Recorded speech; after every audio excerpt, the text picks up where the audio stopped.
Hello, Hey Boomer listeners. Today marks the 30th episode of Hey Boomer. I had no idea 7 months ago where Hey Boomer would go. And this has certainly been a journey of trusting the process to evolve. There's obviously a hunger for connection, for community, with inspiring, thoughtful people. And we would not have made it this far without that desire to meet all of the amazing people we've had. Being the host of Hey Boomer has renewed my sense of purpose to inspire others by hearing from thought leaders and other active adults. And I hope it has also given you some new ideas and fresh perspectives. I'm excited about where we're going, and I am looking forward to the next 7 months. Thank you, Joyce, for your congratulations. I want to share an opportunity with you that is being offered at a discount to all the Hey Boomer listeners today. My friend, Jan Zacharias, is offering a 6-week course called A Shot of Resilience. A Shot of Resilience was born out of the COVID pandemic, where resilience has become an increasingly necessary tool. Whether you've lost someone close to you, you're reinventing your work, you've planned or replanned a special event like a wedding or other significant event, in 2020, unexpected change has become the new normal. Jan developed A Shot of Resilience as an experiential 6-week workshop designed to help you build resilience and manage the changes that are impacting our lives now.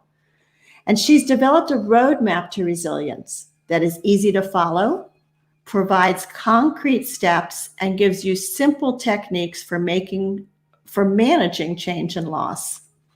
Plus, you experience all of this with the support of like-minded peers, which I understand from my interactions with Jan, that's really been a big plus to her previous cohorts of this course. A Shot of Resilience starts this Wednesday, November 11th, and will meet every Wednesday from 12 to 1 for 6 weeks. Sessions will be held on Zoom, and you can register for this by emailing Jan or calling her. And I told you she's offering a special for the Hey Boomer audience. The cost for this course is normally $297. Jan's offering an early bird special, $100 off the tuition, and all you have to do is call her or go on the Hey Boomer Facebook page. There's a post from Jan where you can go to the website and register, and you enter the word early bird, all one word, in caps to get the $100 off.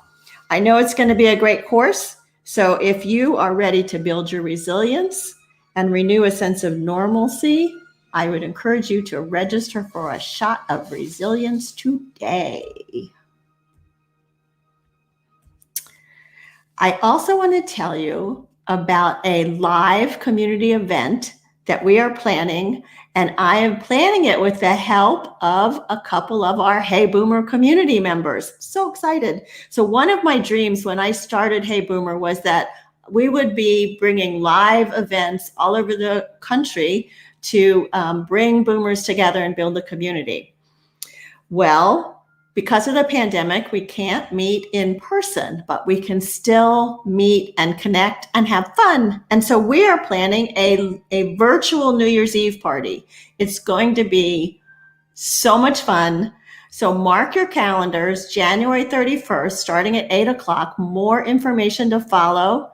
But I'm excited about it. Like I said, I have a couple of the other boomers in our community helping me, and I will be getting out more details soon.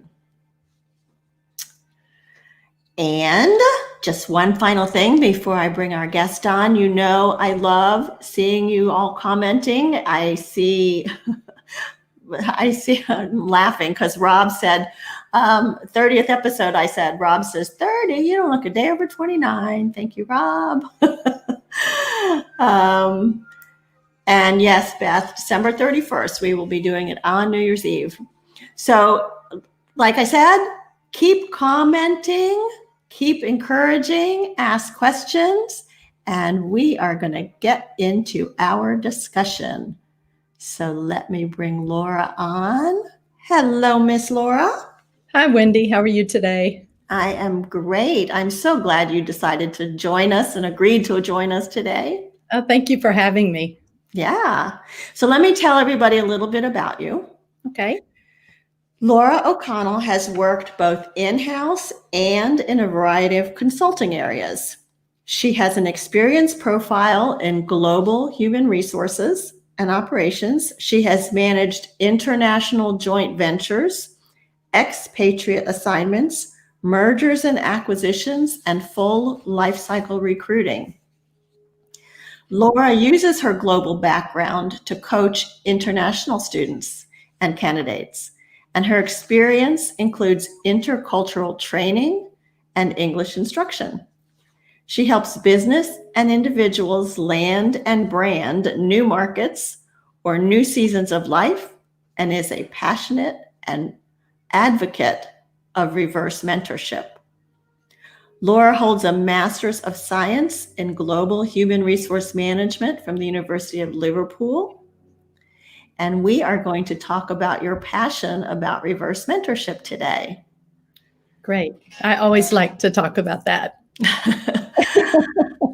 So I am excited to get into this. But first, if you can just fill in a little bit more of your journey, your professional journey, because it's pretty interesting too, what took you on this path. Sure, I'll be brief on that, but I started my career on the Microsoft campus in Redmond, Washington, and that's when I first began working with internationals. So I was hiring a lot of people with the recruiting team to bring them to the US on assignments. And I just started working with younger people too, who were coming in. They were new to the US. They had no idea about the culture other than what they'd seen on TV. And so we had to work through some of those cross-cultural adjustments, but it was very worthwhile for me. And then I managed some joint ventures, as you said, and some new office openings, one in Singapore that we worked on specifically. So that's a bit about my background, and I just enjoy working with people from all over the world. And so you started your own business. Was that right after you left Microsoft? No, that was years later. I ventured into manufacturing with an organization. So that was a fun transition between tech and manufacturing because it's so far apart. But it was a great learning experience. And then I decided to think about what I wanted to do next. I took some time off after I left my last organization, and I thought I would like to start my own business because I was positioned to help business and individuals, and I wanted to capitalize on that and hopefully impact some other people. And so you used your HR experience, and you use that a lot now, because I have to tell you, she's a very busy lady. Sometimes it's hard to get with her because she's got all these clients that she's helping with HR.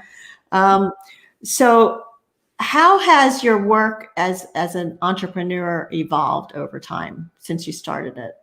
Oh, it's always evolving, I feel. I started out thinking I would do HR consulting, recruiting, and work with larger organizations because of my global background.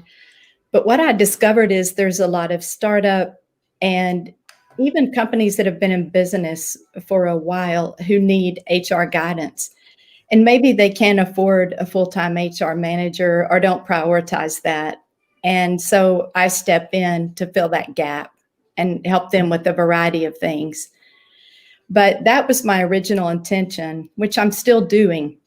But I carried it forward to start helping students because I have two sons, and I was hearing about their experiences with their university career centers and what they perceived to be some things that were missing. And then my work with international students reinforced that because they have special needs, I would say, that aren't fully being addressed by the universities. So I wanted to step in and try to help. So that's a perfect marriage of the work that you've been doing with internationals initially in your career, and now you're helping the students. So how are you finding the students, Laura?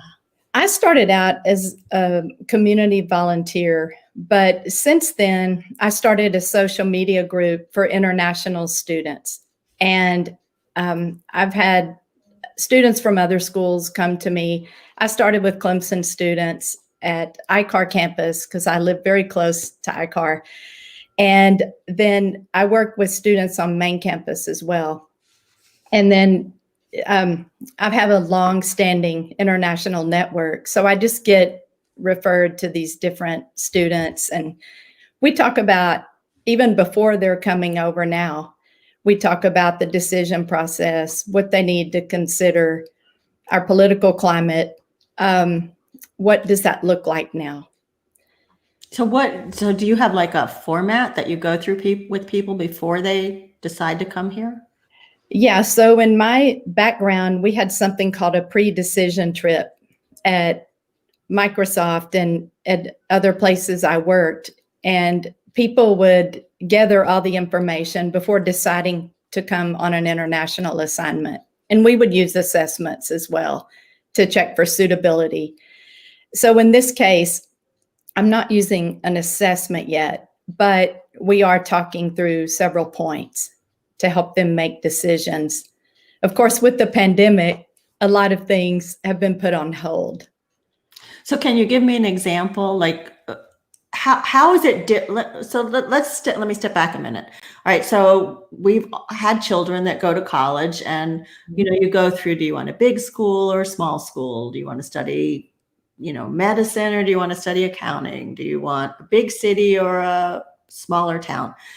How is it different than what you would discuss with an international student? It's different because there are practical considerations. Depending where they choose to go to school, do they need a car? Do they know how to drive? Have they factored that expense in and the time it takes to learn that? And, also you have to purchase insurance, and you have accessibility to get around town, and how important are those things to you? And I always tell them to think about their target industry. Where's the heartbeat of that industry? Mm-hmm. So for a lot of my student friends, it's in Michigan. They're automotive students, and they're working on autonomous vehicles and electric vehicles.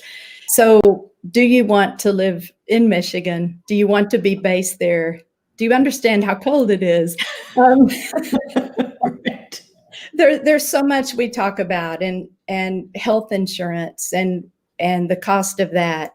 I had a student who was in an accident, and we had to work through a lot of things. I went to the hospital with him and was there for surgery and physical therapy. So there are a lot of considerations that come into play when you're this far from home. Yeah, so you kind of become surrogate mom to some of them, I would think. In a way, yeah. Okay, so now they're here, and you're working with them as they're going through their classes or preparing for interviews. What does that look like? It's kind of a multi-step process, because when they first arrive, we're just trying to get furniture for their apartments, and we're moving them in and helping them get set up. And then once they're settled, we start working on other things, the driving. A lot of them have driver's licenses. They come here so they can use those for a while. But I do some driving lessons too. So you might see me zipping around town with students in my car. They're driving, and I'm hanging on to the dashboard. It's not that bad, but but I need to make sure that they're prepared for their driver's test here in the US because our style is different. Mm-hmm. And so once we get past that, then we start talking later about resumes for the US market. Is your resume optimized for that? Is it going to pick up the keywords that the ATS is looking for? Are you ready? Say what ATS is for our audience. Applicant tracking system. So when you apply online, it's the ATS will scan the resume for a match with the requirements of the position.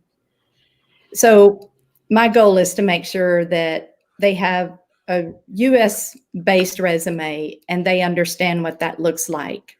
And then we get into interview strategy and we talk about communications and follow-up. And it's just this whole process to get them as prepared as possible. So how many students are you typically mentoring during a typical semester? Well, it varies because I have a group now, so I can reach a lot of people on social media and share information. We talk about creative ways to look for jobs. We talk about how to structure your communication to sell yourself, because that's something that some cultures aren't comfortable with. They're used to recruiters coming to them and recruiting them, not that they have to brand and sell themselves to a company.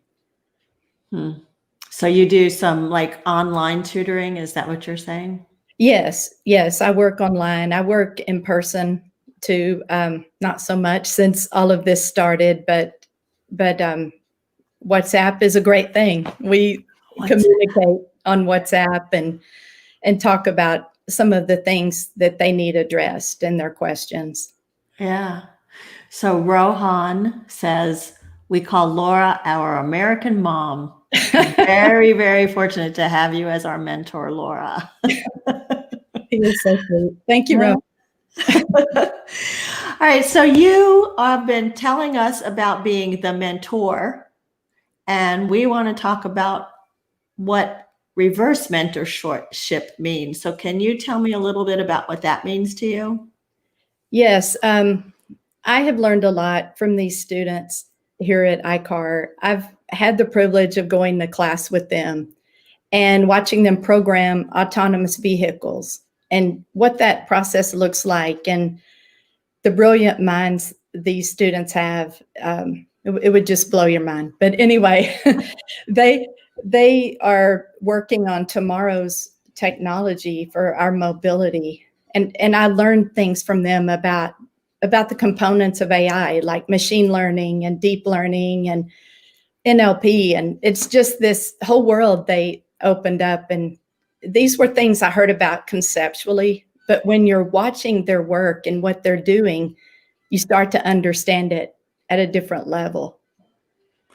So they're teaching you things that you didn't know while you're teaching them things that they didn't know.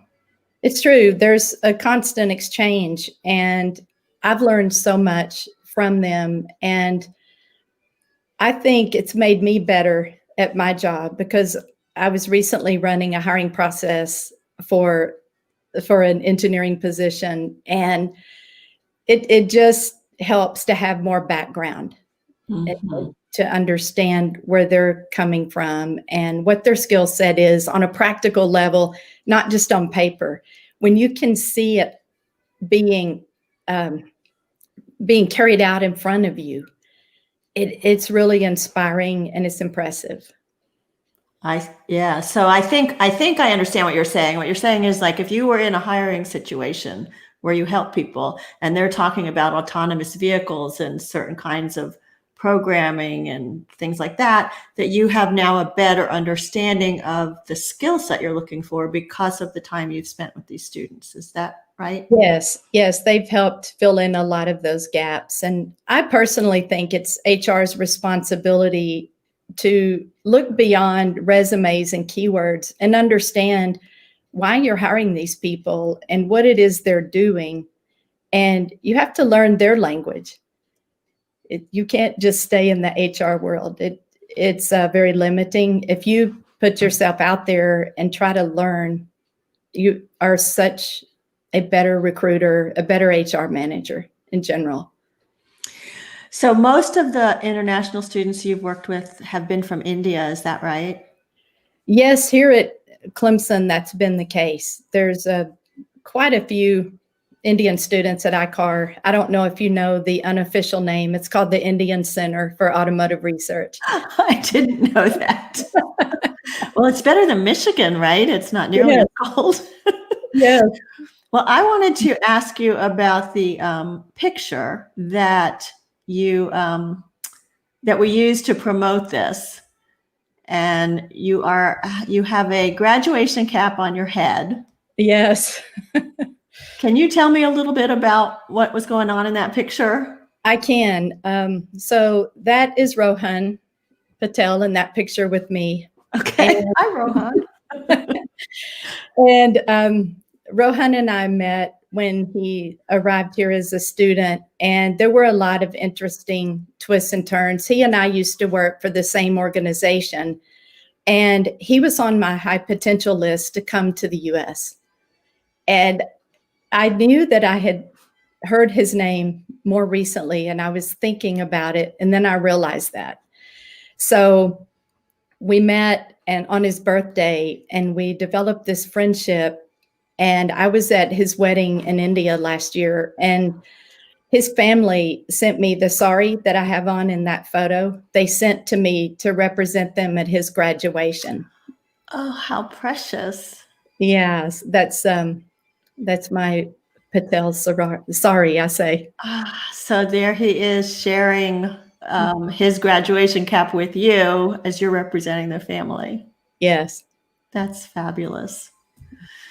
So you have another young mentee who also mentors you. Can you tell us a little bit about him? Yes, I can. His name is Ravi Kumar, and I met him on LinkedIn, and we struck up a conversation, and then he told me one day, I would like to prepare an SEO report for your website. An SEO report is. Yeah, he wanted to show me the search engine optimization, and he wanted to analyze it and tell me what his recommendations were. So thanks to my students who are from his region, I did a little checking first. And then I said, yes, please do that. And so we were talking, and I said, what do you charge? And he said, well, what do you think is fair? And I thought, no, this isn't how you consult. So, well, did you mention how old he was, Laura? He's 14. He's 14, and he's developed apps, Android apps. He has over 150 IT certifications. He has built an online communication portal for his school so his teachers can exchange marks and communications.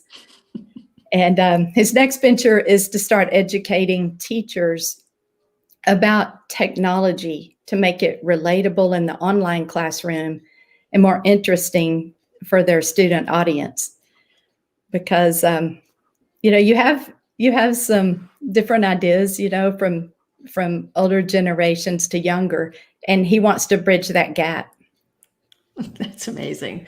So he's helping you with your website.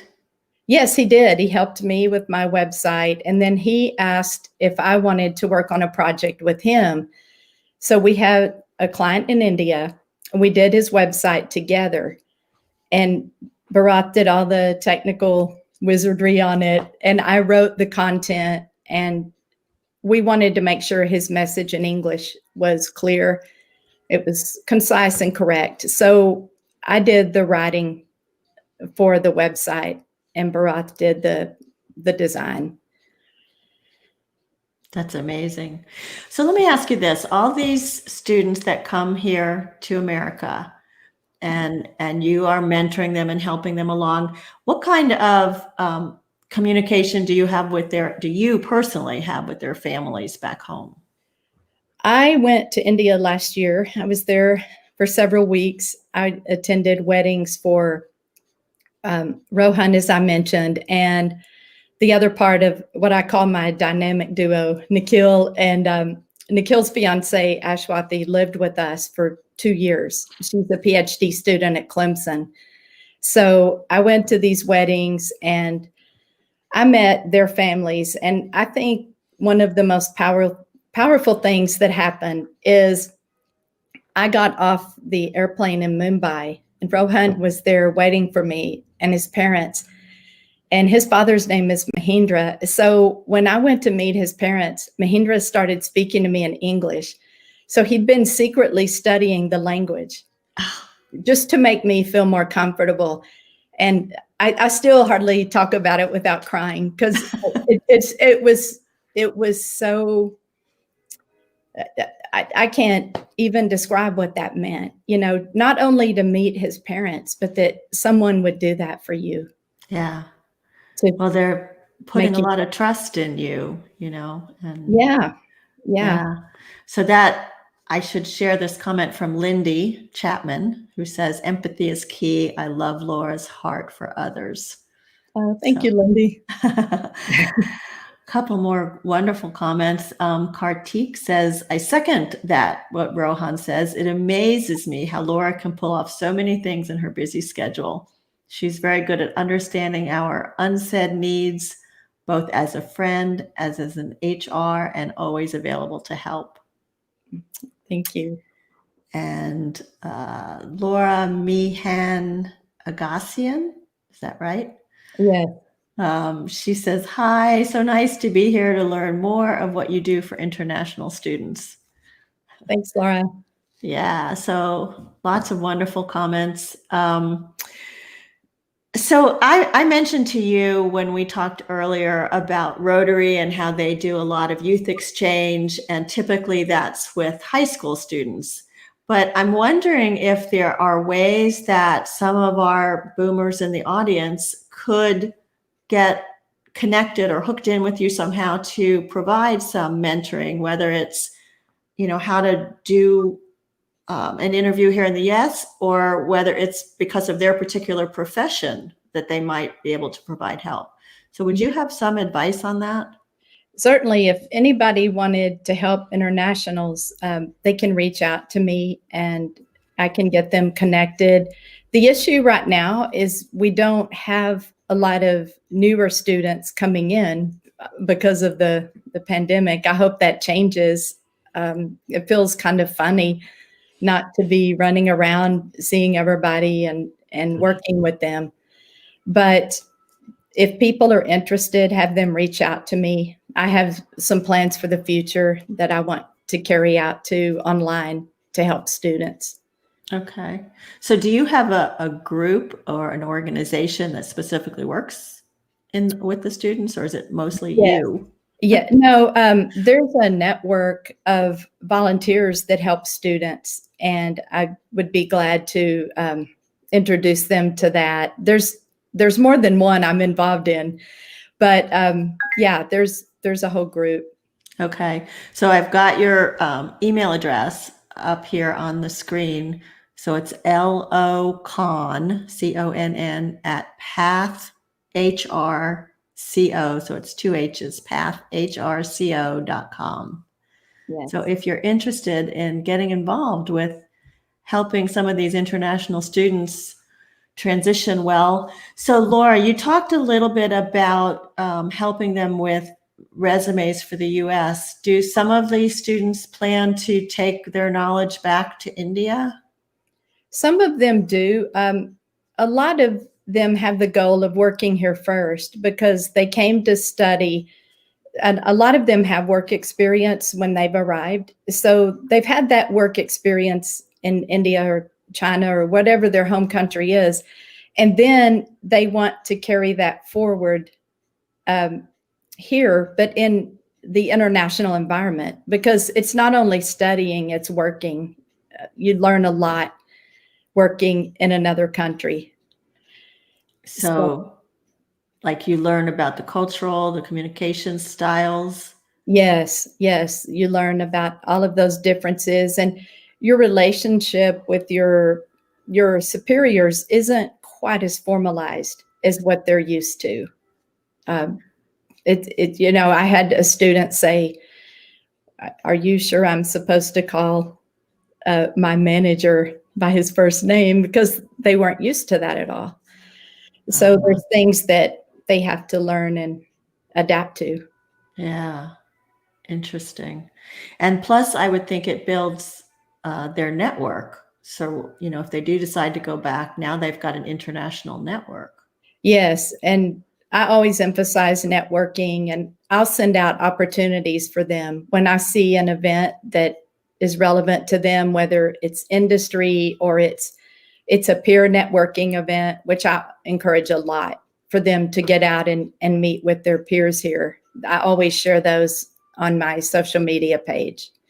So, how did it evolve that the interest with the students and the autonomous vehicles? How did that kind of come together?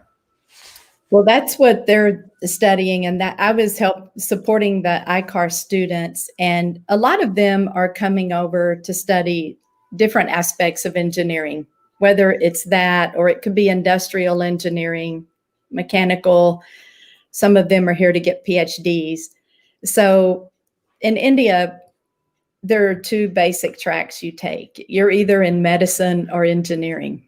Is that right? Yes, yes. Huh. That's typically what, at least for their initial studies. And some choose to pursue business at the master's level, and others pursue advanced engineering, Huh. medicine. That's interesting. I didn't know that. Science as well. Science is another one. So, would you share with us some of the best experiences that you've had since you started working with the international students? There have been so many, and I'm sure. I promised some of them that I would keep this edited. So, when I was in India, you're talking about cultural knowledge, and I've worked across cultures for years, but I've never been to an Indian wedding. So I was there, and at one point I'd been talking to Rohan, and I left, and he graciously had his younger cousins taking care of his American guests because he was so busy. So he organized that so well for us. But I there was a ceremony going on downstairs in this hall, and I was upstairs, and I start seeing all these mats being rolled out, and they look like kindergarten nap mats. And I asked the people I was with, I said, "What's going on? What is this?" And they said, "Oh, our weddings are like a marathon. If you're not participating in this particular event, you just rest. You take rest." And I said, "Oh, you have nap time at weddings." I thought that was awesome. So I ran over there, and I get this mat and I plop down, and I wasn't realizing that they were all men. On the mats, except you. So here I am on this mat, and all these men are around. And then I start looking, and someone's uncle came, and he said, he was teasing me, he was laughing, and I couldn't understand why people were taking photos of me. And then I realized I crashed the nap time for the gentleman For there. the men. That's pretty funny, Laura. What are some other memorable student interactions that you've had? Oh gosh. Well, Nikhil, I mentioned him earlier. I guess he's okay with me telling this story, but he had his eyes on a girl at the main campus, and he was telling me about her. And he came to my house, and we would sit up at night and talk about our strategy for him. For meeting this girl? Yeah, to get together with her. So I was at their wedding last year. So it worked out beautifully. And so It's so funny. I went to the Saffron Indian restaurant here in Greenville, and I made a video. And I was telling Nikhil, this is the booth where your destiny changed.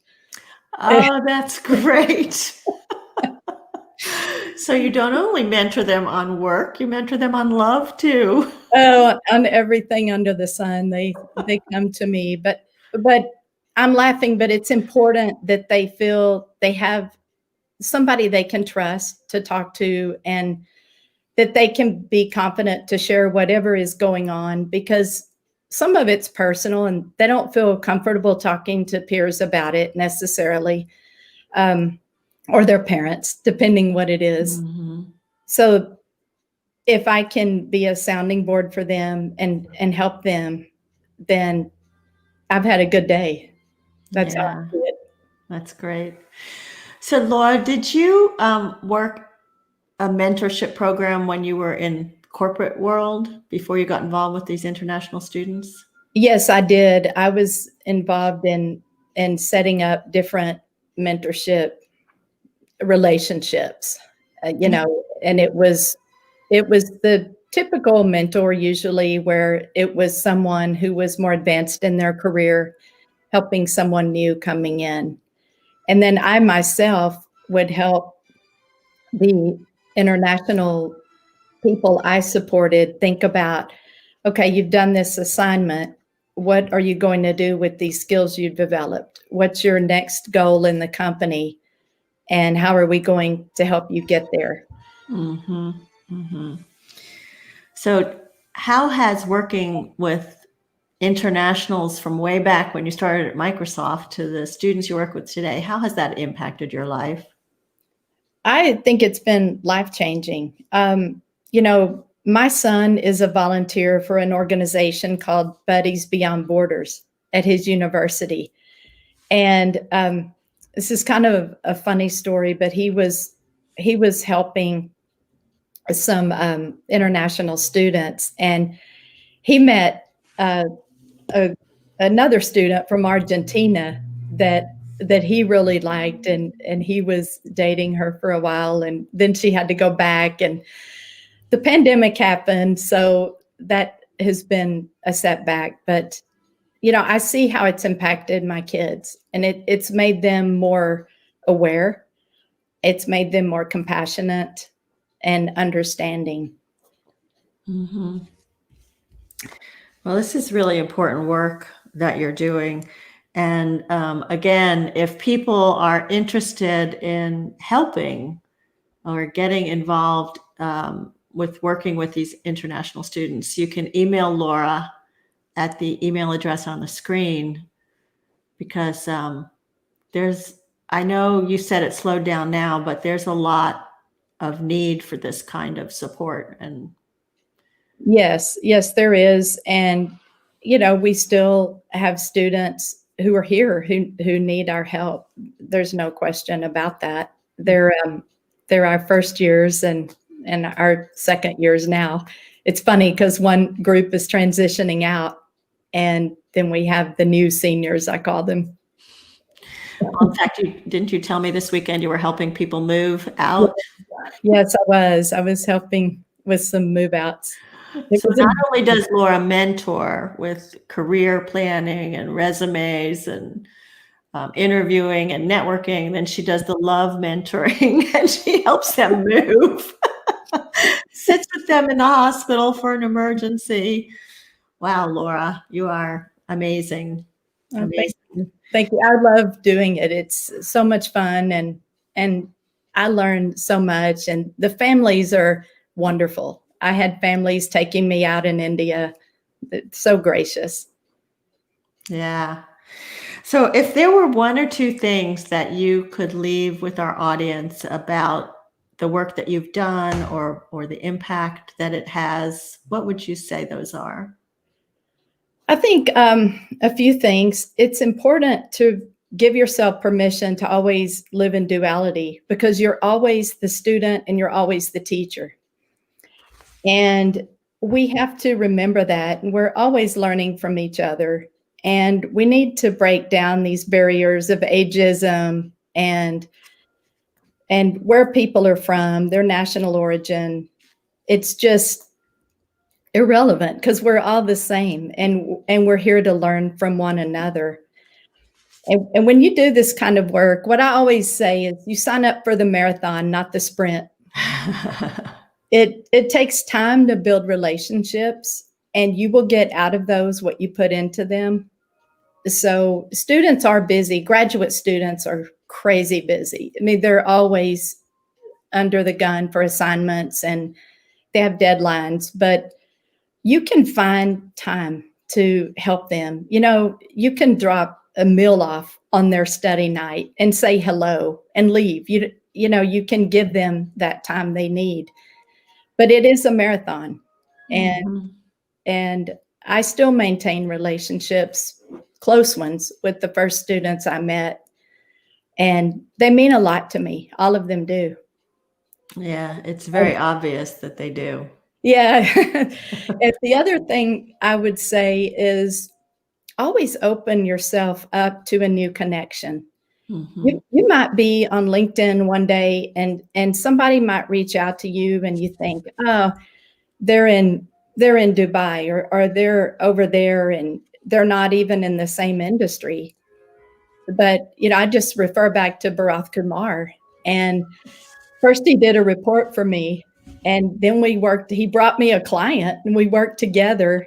And I just gave him a new one today here in the US. So always be open because you never know where that would lead. That's right. That's right. That's great. And you are a great connector. I mean, you have brought me several people that have been wonderful connections. So I appreciate you for that. Oh, glad to do it. I love Yeah. connecting people. It's kind of a passion of mine. Yeah. Well, you're good at it. Let's see. We have another comment from Rohan. He says, Laura's work is a great effort in direction of connecting cultures of different countries and connecting people worldwide in many ways. And we've had so many wonderful comments here, Laura. People that you don't know loved your story about the Indian student with the photo, Rohan. Other people have said, yes, they have, where was that? Millennial students, and you definitely can learn a lot from them. And other people saying hello. So thank you for taking the time today. Thank you, Wendy. I appreciate your time and being here. It's been great. It's a great story. I just wanted to mention that Hey Boomer is now available on some of your favorite podcast channels like Stitcher and Apple Podcast. So if for some reason you aren't able to listen live when you're out for your walk or exercising, if you want to just pop in a podcast, you can listen to us that way. So that's nice. And the shot of resilience. Let me just share the screen. So if you are interested in that shot of resilience course that I mentioned that my friend is giving, the website link is on the Hey Boomer page. So you can go there and sign up and enter this coupon code EARLYBIRD so that you can get the $100 discount. I know it's going to be a great course. And tell you about my guest for next week. She's a very special lady. Her name is Bonnie Silberman. And Bonnie is the owner of Geriatric Resource Services, which is a private aging life care practice providing elder care consultation to families and older adults. I asked Bonnie if she would talk to us about our mindset and how we are going to deal with the holidays coming up, Thanksgiving and Christmas. A lot of us have traditional celebrations that we have always done, and they may look different this year. And so how to make the best of that, how to have the most positive mindset you can have, and to recognize the feelings of sadness that may also be part of that. So please join me for that. I know it's going to be a really important, meaningful conversation. And I always like to end my program with a quote from C.S. Lewis, where he reminds us that you are never too old to set another goal or to dream a new dream. Thank you for joining me today. I am so grateful for all of you. This has been a wonderful program, Laura. Thank you for your insights today. Thank you. And my name is Wendy Green, and this has been Hey Boomer.